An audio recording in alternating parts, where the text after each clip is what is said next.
Hello friends, this is Manish Pandey. Welcome back. Today in this video I am going to show you how to mark any credential as a invalid. So here you can see we have three credentials, one that is valid, two invalid. Let me first put this one as a valid. So we have this one valid, and or let's say I have this one, I want to update as a invalid. So how can I do that? So for that, let me go to this one, reset this, and let me take one action stage,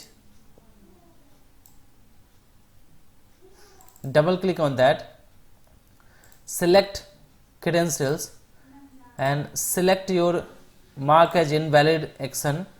Here we need to pass that credential name which you want to update the status as invalid. So we'll select our credential that name. So we already have this environment for this credential, otherwise you need to pass this in the double quotation default value, or you can take other data item. So currently I am going to mark this invalid, this one, and click OK. That's it. There is nothing as an input and there is no output.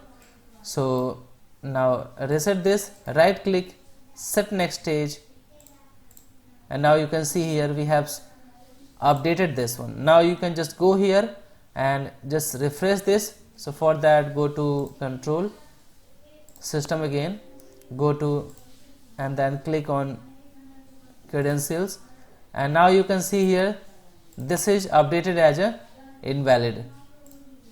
So by this way you can update this any credential as a invalid, you can mark as invalid. So I hope you like this video. If so, then please like this video and please subscribe this channel if you are not subscribed yet. Thank you so much for watching this video.